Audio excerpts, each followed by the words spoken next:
Hi, my name is Dianna Chenevert, and I'm writing a book called To Search for Truth, and I have an eco-friendly retreat center project I've been working on. And I received a call from someone in Texas who said, I found a boat for you that you can afford for your retreat center. I know you're on a tight budget, and it'll take you maybe a week or two to clean her up, but she's something that would fit in your budget.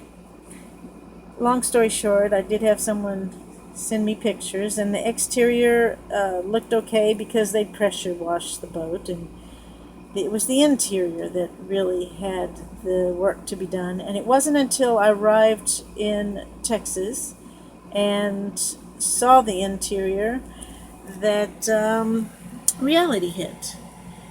The floors were horrible, and someone came along and showed me a picture of what she looked like before. She had no name.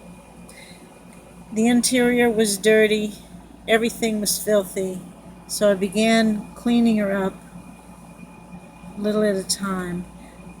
I was like going, Lord, why am I even here? Why in the world would I do this?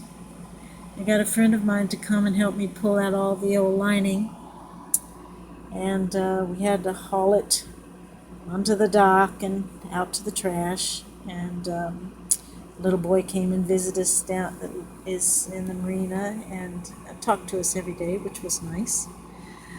The jib broke. Like I said, she was not sunk when I got here, but I knew she had sunk, but for some reason they made it sound appealing, like it would be possible to redo her.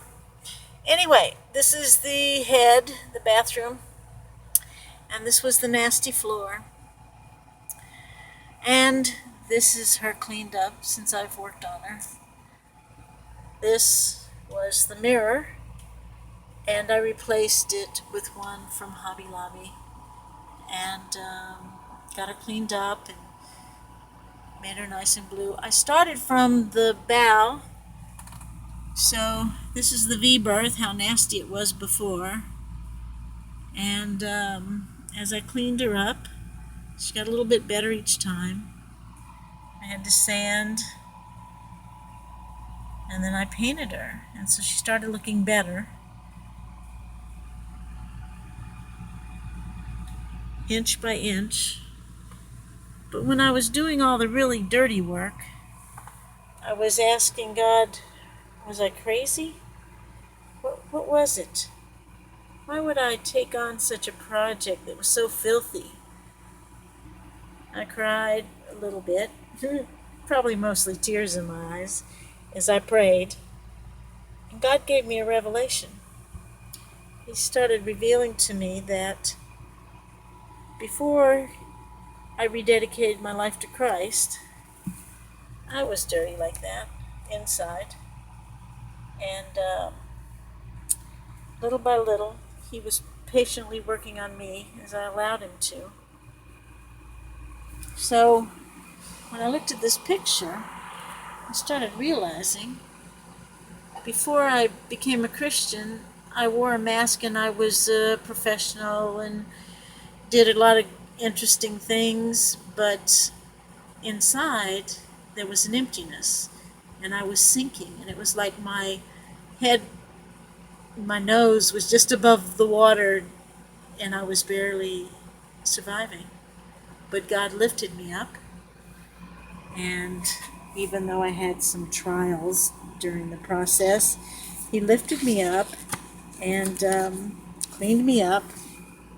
And now this is the boat with no name now, but I decided that her name is Grace. So I'm making a little design for either a flag or t-shirts. I was curious if you liked it or thought the design looked okay. Maybe your ideas about Grace. I really feel like we should be good stewards over everything we have. If this would have been my boat in the beginning, I would have never let her sink. I would have never let her get to the point that she would be in this bad shape. But she was somebody's toy at one point, and she was, like a lot of us, lost, but now found.